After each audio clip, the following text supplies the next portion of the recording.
From the towering Wasatch Mountains of the American Southwest, we welcome you to this episode of Undiscovered Utah. This show focuses on the mysteries that surround the rugged, difficult, and sometimes deadly American Southwest. I'm your host, JB, and tonight's episode we're discussing the recent Bureau of Land Management changes to the trail systems and their access in and around the Moab area. Once again, your public lands, quote unquote, that you pay taxes to maintain are no longer accessible to you. And the salaries you pay via your taxes for those in leadership positions are once again telling you that they decided these lands are no longer accessible because of the possibility of damage to the environment. On October 29th, 2023, a new Bureau of Land Management travel plan went into effect in the Moab area. This new travel plan affects the Gemini Bridges, Labyrinth Canyon areas. Well, you might be saying to yourself, JB, quit your belly aching. It's only two areas that they are closing, and if it's good for the environment, then what's the problem? Hey, if you listen to this podcast, then you know I am a friend of having a healthy environment. But this time they went way too far. And this stupid bullcrap needs to stop. Quit taking the people's lands away from the people. I bet our indigenous peoples could tell us a thing or two about the overreach of government taking away access to land. So what exactly are we talking about here? Like I said before, the BLM has released a new travel plan. Or should I say, new travel ban? The BLM closed, get this, 317 miles of roads in the Moab, Utah area. And not just any roads, some of the most scenic roads there are in the nation, including access to many popular camping spots. To give you a rough idea of how big this closure is, think of the distance between Salt Lake City and St. George, Utah. Think of how long it takes you to drive the I-15 freeway that far. Well, that's not quite 317 miles. It's a little shorter. That gives you an idea of how many miles the BLM closed. Can you believe that they closed that many trails? Oh my gosh. That's a ton of roads. People, let me put it to you this way. This is an absolute atrocity. The term overreach doesn't even come close in describing this recently approved travel plan. It kills me that they have the gall to even call it a travel plan. So we have easily established that this is another huge land restriction by our lovely federal government. So today I called the Moab BLM office to see if I could find out exactly what is and isn't closed. Oh, sure, you can find a BLM map on the web that shows you the Moab area. What you see is a map with a bunch of little red lines. These are the newly closed roads. However, this map is zoomed way out and none of the roads are labeled. So how do you know what's really closed? Well, you have no idea. This is why I called the BLM office in Moab. The gentleman that answered the phone was very nice. I could tell he was doing his best to answer my questions. But it was also clear that he was a little frustrated at the situation also. I told him about my concern that it is impossible to tell exactly what roads are closed and not closed, and what ones are still open for people to travel. I asked him if they had a better map there at the office in Moab. He told me that all they had was a printout of the map that's online.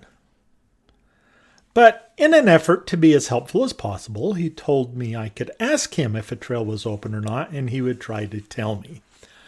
So the obvious first trail to ask him about is the Gemini Bridges Trail. After all, the name of the new travel plan includes the name Gemini Bridges in it.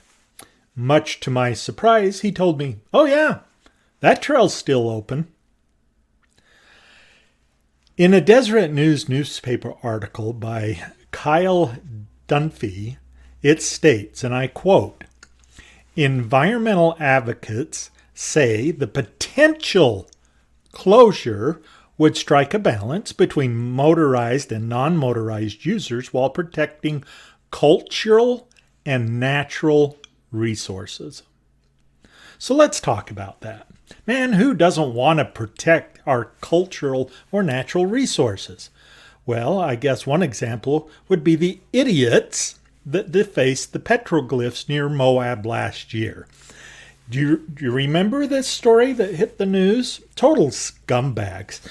They must have been deep in some obscure canyon, and they must have driven there on their loud side-by-sides, just ripping up the fragile soil. Nope, actually, they were just off the main road where King Creek empties into the Colorado River. Well, this isn't still a prime example of why we need to protect our resources, right? Okay, good point. So I assume that King Creek is part of this massive closure. Well, no, it's not. Oh, well, that's kind of odd, don't you think? They were just defaced last year, and this huge travel plan doesn't do anything to protect these cultural resources? Nope. Okay, but wasn't it just last year that a rock climber from Colorado hammered a metal bolt right in to a different petroglyph panel? So I assume the new travel ban bans all rock climbing in this newly protected area. You know, to protect the cultural resources.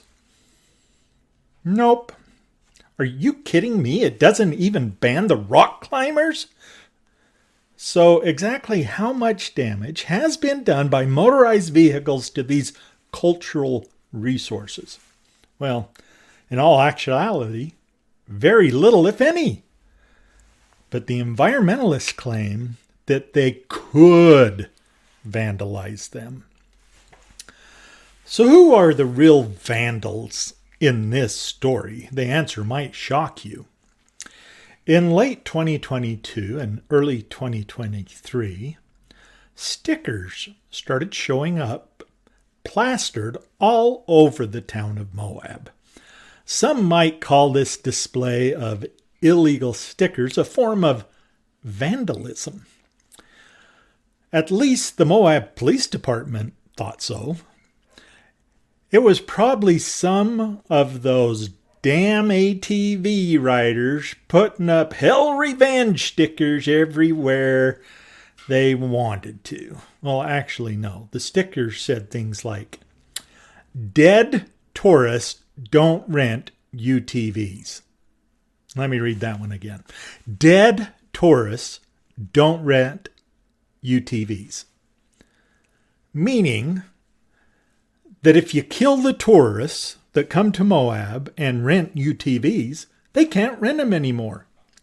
Another sticker said, "The UTV noise is child abuse."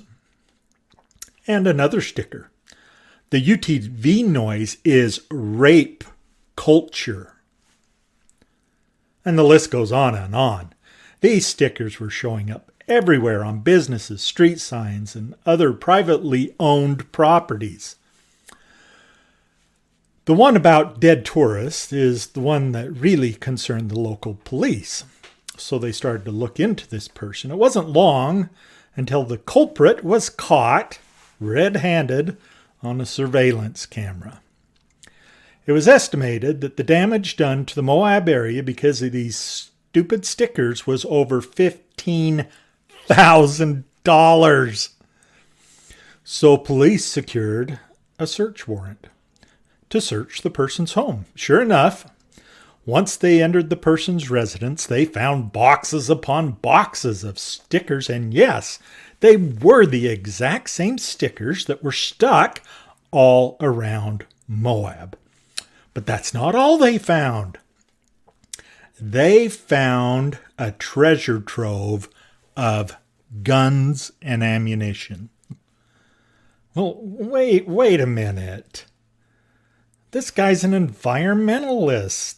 He's wanting to protect Moab. He's wanting to get the UTVs and off-road vehicles out of the area. Why in the world would he have guns and ammunition? Well, it's probably just shotguns for bird hunt. No? Oh, they were semi-automatic assault rifles? Goodness gracious. Well, that's exactly what they found in his home. The ones the media often refer to, as high-powered assault rifles. And they also found a whole bunch of illegal drugs. This person had sent a threatening note to a local UTV rental store that said, and I'm quoting here, in this quote I will remove the name of the company the person refers to, but it says, quote, "I will personally murder the owners of the 4x4 rental company with an axe in their homes in front of their families if they don't move their abusive business away from my home by the end of summer." Well, now, this is much more than just vandalism. This just got upgraded to what we call domestic terrorism. This person had been a very vocal participant in the debates over UTVs in the Moab area, and maybe had some influence on the decisions made by the BLM to shut down 317 miles of road. It was also found that this person threatened to kill both his parents and clearly was not playing with a full deck of cards. Thank heavens for good police officers that kept us safe from this total nut job that were right there in little old Moab. It does bring to question whether we are fighting the correct battles by closing off public lands to law-abiding citizens and just want to enjoy the incredible beauty of southern Utah and take in the majesty of this country. Oh, and did I mention that most roads that the UTVs and Jeeps ride on have been there since mining operations in the late 1800s and early 1900s? They're not new roads. They've been there for a long, long time. The BLM pulled the trigger on this massive restriction due to a lawsuit from a few environmental groups, mainly the Southern Utah Wilderness Alliance. Remember that name, the Southern Utah Wilderness Alliance. We'll refer to them as the SUWA from now on. The SUWA board of directors include a chairman by the name of Tom Kenworthy from, get this, Golden, Colorado. Oh, not even in Utah. That's strange. A treasurer of Rusty Schmidt from Sandia Park, New Mexico. Oh, another board of directors not even from Utah. This is crazy. Sharon Bunkyo, I don't know how to say that. I hope that's right. From Arlington, Virginia. Just right here in a little... Oh, no, that's not Utah either. Arlington, Virginia. That's a long way away. Annie, I don't know how to say that name. From Eugene, Oregon. Gosh, that's not in Utah either. Carrie Schumerin from Madison, Wisconsin. And the list goes on and on. There are 12 people on the board of directors of the Southern Utah Wilderness Alliance. Out of these, 2 are from Moab. Is that crazy? I wonder if Sharon from Arlington, Virginia, has ever been to Utah. Has she ever been to Gemini Bridges? Probably not. You should be aware that the SUWA didn't sue the BLM just about Moab and the field office in Moab. Oh, no. They sued the BLM over their management of, get this, Vernal, Price, Kanab, Monticello, Richfield. All of these areas support off-road activities, much like the Paiute Trail we talked about in a recent show. The Moab area travel plan is just the first of possible similar restrictions we could soon see in other parts of Utah. Wake up, people. They are taking the land away from you. The Moab office was just the first one to respond to the court mandates of the lawsuit the SUWA won. We really need to get involved. We really need to speak up and say enough is enough, or there won't be anything left. And if you don't think this is a problem down in the Kanab area, think again. This is critical, and it's not even people that have probably visited Utah that are running this organization suing the government. Man, I have driven all over the Moab area, hiked all over Moab, and I'll tell you what, the BLM's doing a pretty fantastic job down there in trying to take control of this area. It's thousands upon, millions of visitors come each year just to that area. And it's relatively protected. And the BLM office in Moab has very few employees to cover this whole area. Matter of fact, the gentleman I talked to on the phone there in the Moab office, he said, when I asked him about have these roads been closed, he said, oh, no, we don't have the staff to get out and close all those roads. That will take forever to get out there and get them chained off and blocked off. It's 317 miles of roads, for heaven's sake. Well, guys, that's it for tonight's show. I'm a little frustrated. Not so much with the BLM. I mean, I'm a little frustrated with the BLM because they had multiple plans to choose from, and they went with the most restrictive thing you can imagine. And now that they've gone this far, good luck stopping it. This is just incredibly intrusive for anybody that recreates in the Moab area. Maybe you're just a bike rider. Maybe you're thrilled that the Jeeps and UTVs and ATVs can't be on these roads anymore. Well, guess what? You can't camp in these areas anymore either. So I hope you like riding your bike a hell of a long way, because you got to get back to Moab to camp. Anyway, that's it for tonight's show.